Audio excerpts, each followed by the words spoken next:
Hello and welcome to Byju's IAS. Let's get started and look into the first article. The first article says a patently wrong regime. According to World Intellectual Property Organization, intellectual property refers to creations of the mind, such as inventions, literary and artistic works, designs and symbols, names and images used in commerce. What happens with intellectual property? Let's say there is an individual, or let's say there is a company. Either of them have discovered, let's say, a new machine or a new process, or let's say a new plant variety. This particular plant variety can be accorded an intellectual property right, where that particular person or that particular company would be able to prevent any other organization or a company in manufacturing this particular process. So this will be legally protected by a company, which will prevent an outside agency or an organization from implementing or manufacturing without the consent of this individual or with respect to the consent of the company. So this intellectual property is protected in law by patents, copyright and trademarks, which enable people to earn recognition or financial benefit from what they invent or create. So if I am the inventor, if I've innovated something, I would have the trademark, copyright or patent with me, where I can exclude anyone else from manufacturing this particular product. So what will I get? I would be getting recognition on one side. On the other side, I would be able to derive financial benefits as I prevent any other individual or a company from manufacturing this particular process or this particular entity. So this is what we mean by intellectual property right. So what are the advantages? It will foster innovation. Why? Because as an individual, we all want to aspire or create new things. So when it comes to the intellectual property, if this particular innovation is guaranteed in my name or in any other company's name, this would award recognition. So it will foster more innovation, and at the same time, this will not only provide recognition, but it will also mean that more money comes my way, which also means in the near future I would also be able to invest in the research and development. So what are the three important factors? One, it offers recognition. Second, it provides me financial benefit. And third, we would be able to invest this particular profit or money in the research and development for the greater expanse of the intellectual property. Why are we discussing about intellectual property rights? That is because of the COVID-19 issue. When the COVID-19 hit, the world was devastated. The global community came together and they started introspecting what should be the way to prevent COVID-19 in the near future. So the answer to this was vaccine. So vaccine development is an answer where there would be mass immunization to the people across the global community. But one thing which was acting as a major impediment was this intellectual property right. Let's say there is one of the companies which has discovered, they have innovated and have come up with the vaccine. Now this particular company may create an hindrance to number of poor companies world over, developing countries world over. People would not be able to procure this particular vaccine. Why?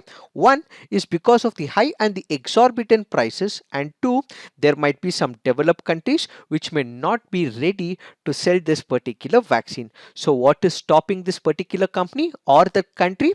What we have is the intellectual property rights. So this article here is primarily focusing that vaccines have been invented. These vaccines are provided to number of developed countries like USA, UK, so on and so forth. But what is preventing from reaching the global community, the poor developing countries, is the hindrance of the intellectual property rights. In this particular article, our primary discussion is about how the intellectual property is acting as an hindrance and how we need to reform this particular process. One of the important international laws that we currently have is what is called as trade related aspects of intellectual property rights agreement. When did it come into picture? It came into picture in the year 1995. The minute it came into picture, this was a multilateral agreement. So what does it do? It provides all the intellectual property rights such as copyright, or let's say industrial designs, patents and protection of some of the undisclosed information and trade secrets as well. So what does it do? The minute a country is part of this TRIPS agreement or trade related aspects of intellectual property regime, that particular country will have to ensure that it is providing minimum amount of protection for the enforcement of the IP rights. Let's say India is part of TRIPS agreement, or South Africa is part of TRIPS agreement, or let's say any other developing country like Brazil is part of this TRIPS agreement. So what should they do? In case there is an innovation, in case there is an invention which has been given a patent right for some company or some other country's invention, in such a case some respect for these IP rights will have to be accorded by the country which is part of this TRIPS agreement.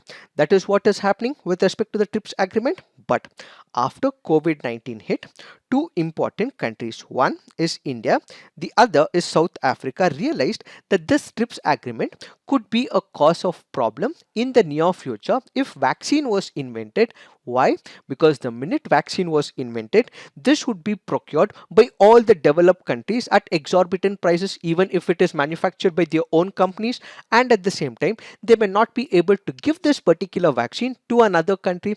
So what India and South Africa proposed is that they wanted waiver of rights, that which is present under the TRIPS agreement. So what did they want? They wanted waiver for the WTO members on the implementation, application and enforcement of certain provisions of the TRIPS agreement, that is in reference to the development, manufacturing and supply of some of the essential properties or commodities with respect to the COVID-19. So what they wanted was that these items which are present under TRIPS, which was forbidding, which was impediment to number of COVID-19 issues, should be completely done away with, or it should have a temporary pause where it is not implemented until the COVID-19 completely vanishes. That was the proposal made by all these countries. So the minute this particular proposal was made by India and South Africa, we have number of countries, let's say around 100 countries,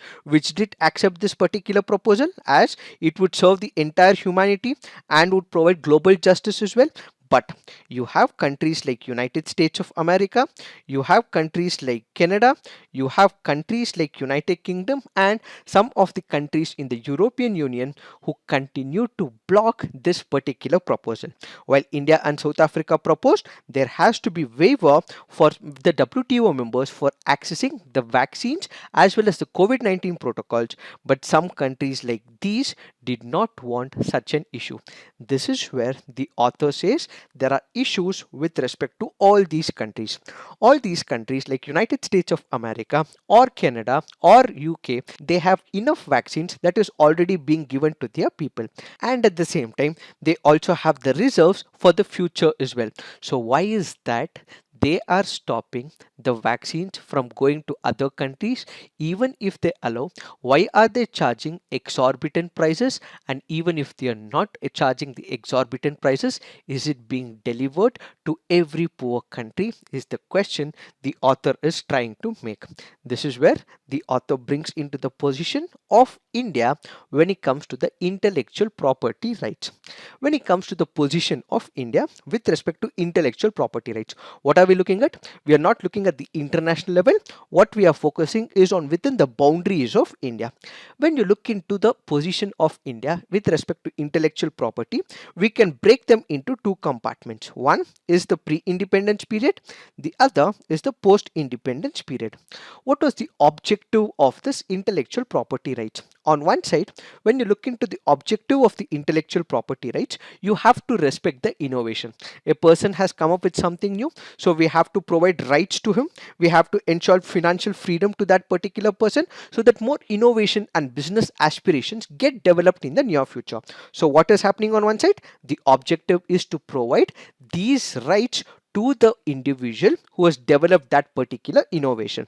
And at the same time, when you look at these intellectual property rights, the state also has the responsibility. Why the state has the responsibility? Let's say there is one of the drug that has been discovered by one of the companies.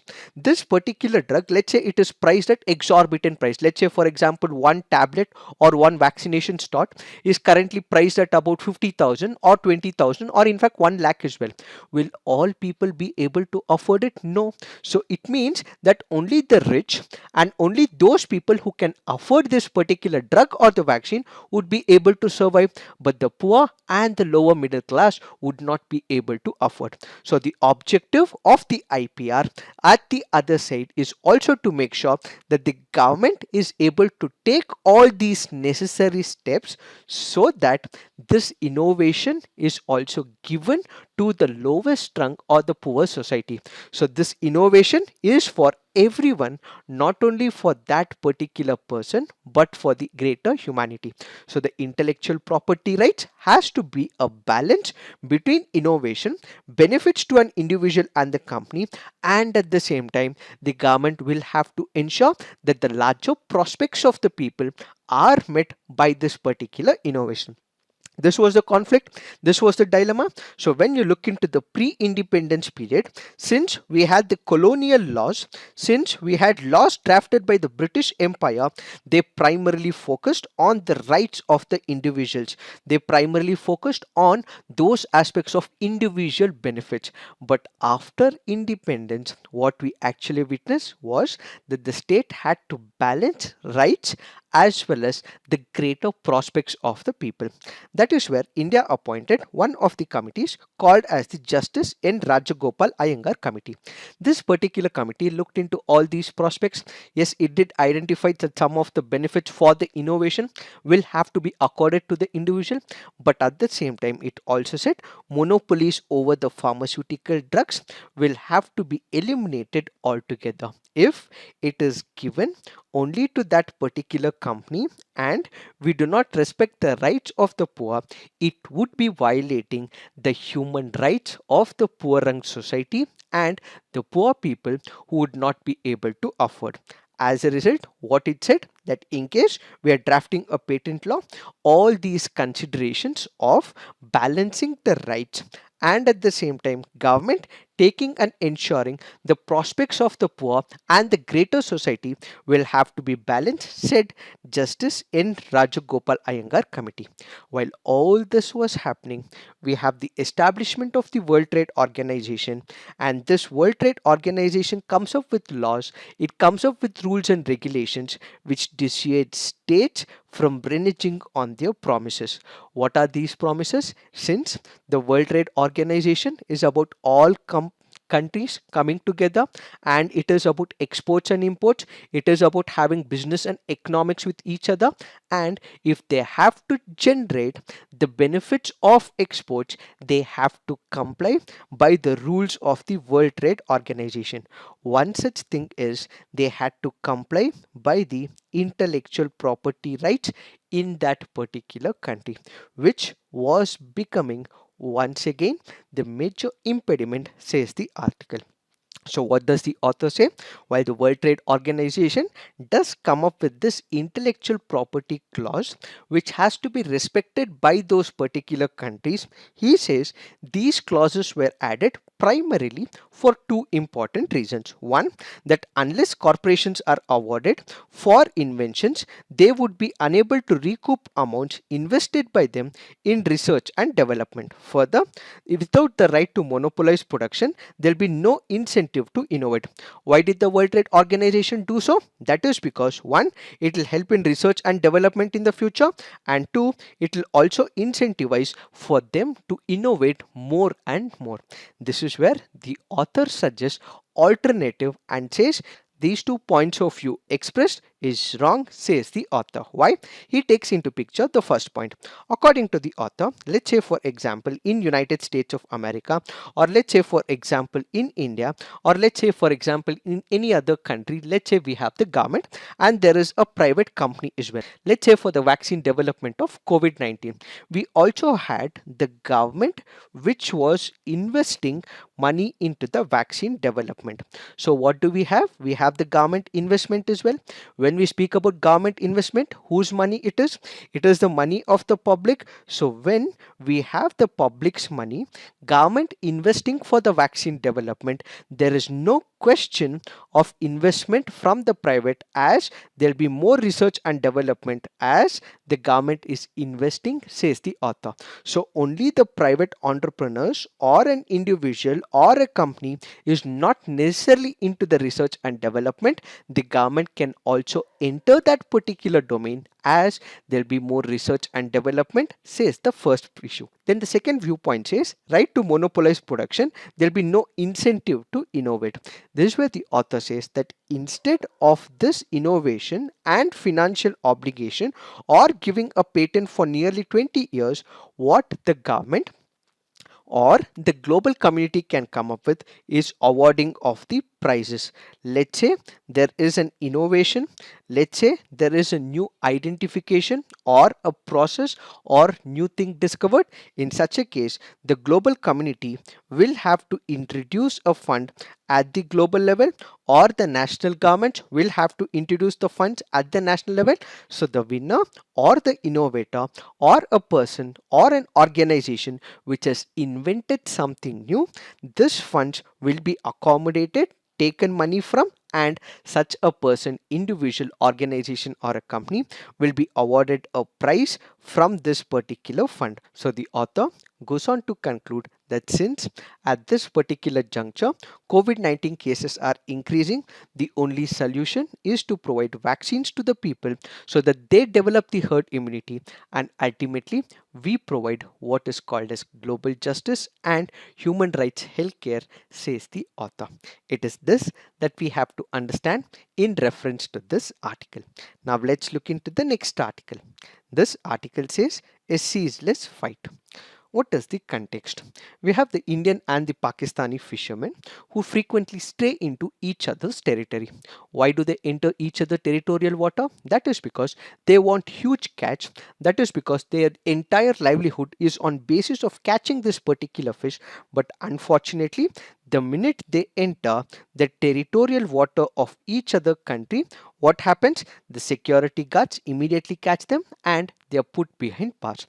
So this article here is speaking about issues and concerns with respect to the fishermen who are put behind bars, who are put behind the prisons, and what are the various laws, what are the various repatriation agreements entered by India and Pakistan and concerns of the fishermen. Let's try and understand what is the author trying to speak about. The author here first speaks about what is called as the consular access. What is this consular access? Let me explain in simple of terms. Let's say for example, I have traveled to United States of America. The police officials have caught me for violation of traffic rules and they have booked me under the charges. So in this particular point, let's say I am put behind the bars. So what do? I request the officials of United States of America to speak to the diplomat from India. So the access to the diplomat from India is what is called as the consular access. So what exactly happens? This is a particular right that which is given to the citizen of a particular country in a foreign country to have communication with the diplomat and officers of the respective country while that particular person is in a foreign location.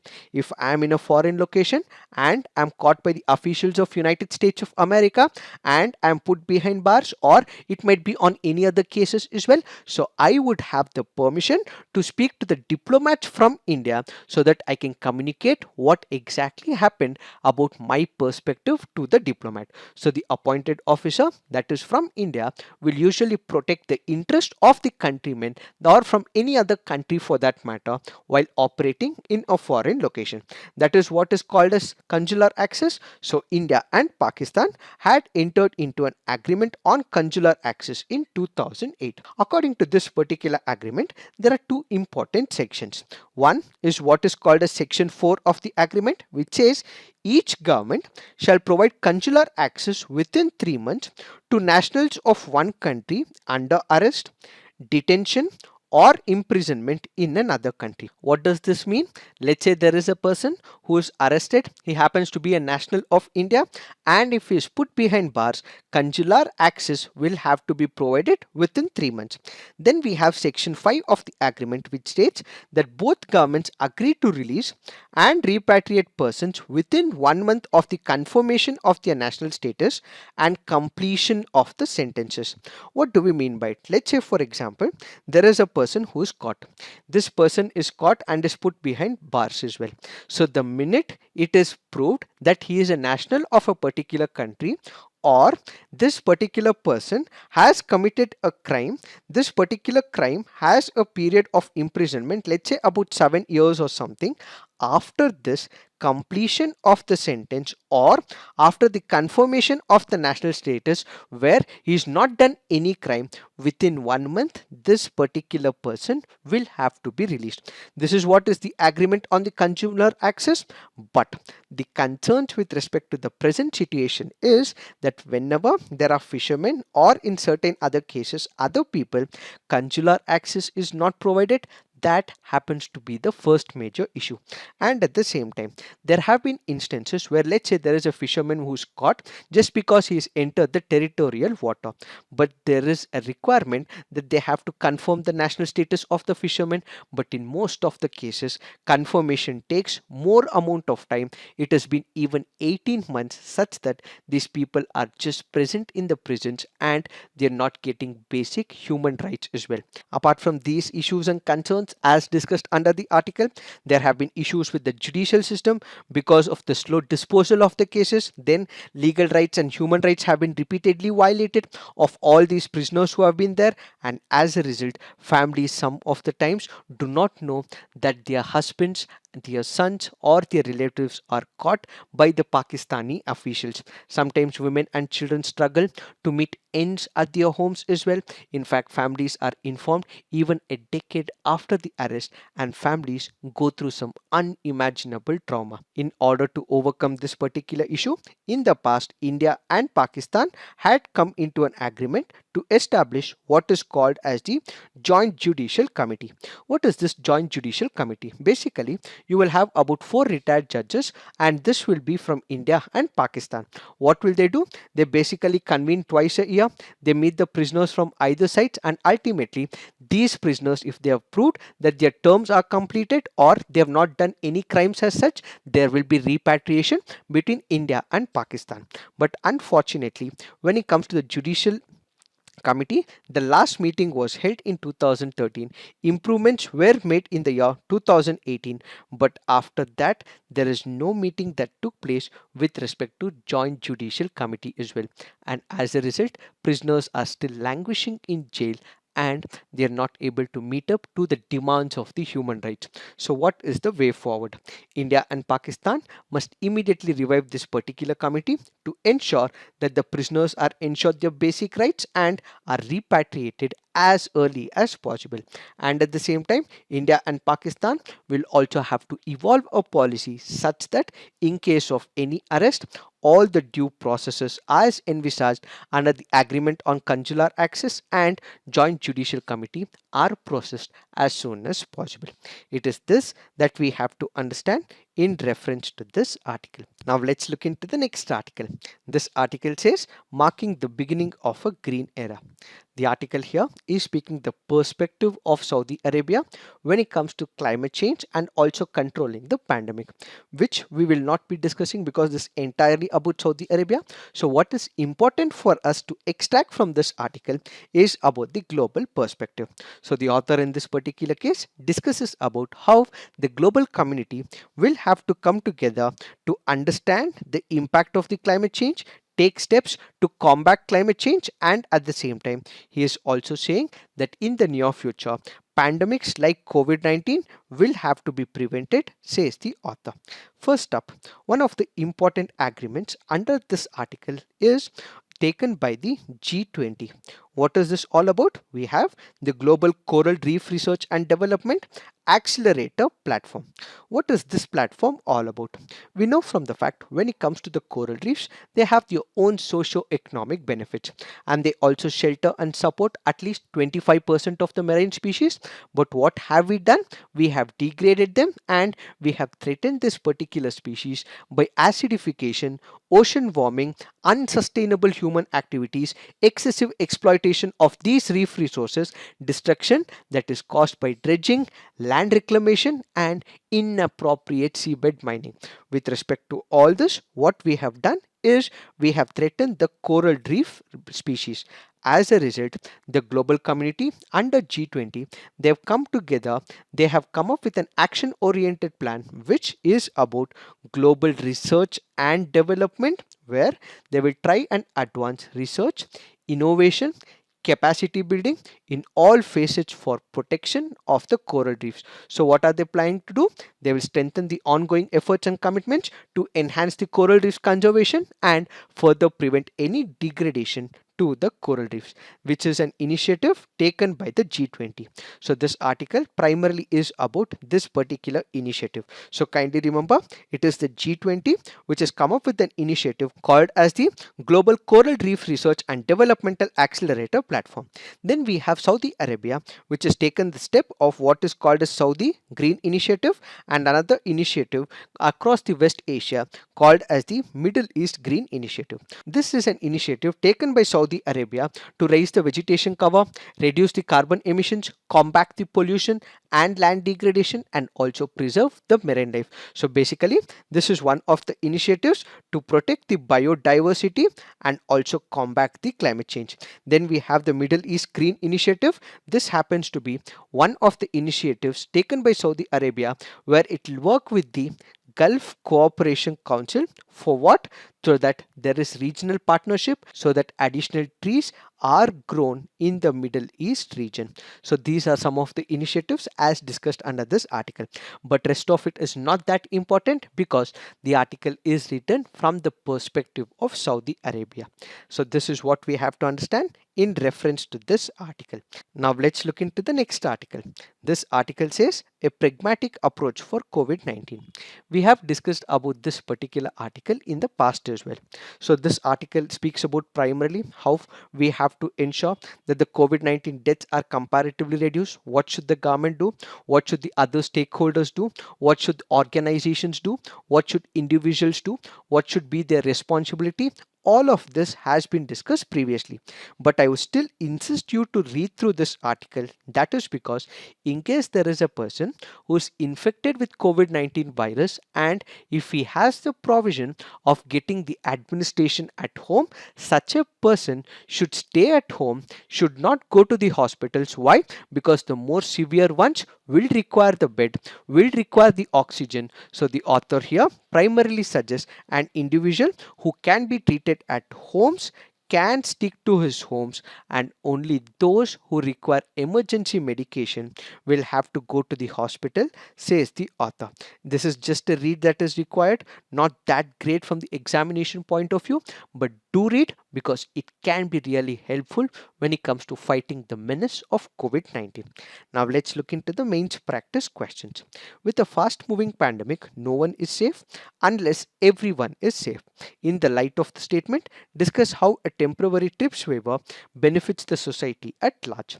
Next question, explain the need for India and Pakistan to evolve a policy to ensure that the prisoners are guaranteed their rights and repatriated at earliest. So Please write all your answers on the comment section. Peer review. Do come up with positive feedback to your friends' answers. So this is it for today. Thank you for watching. All the best.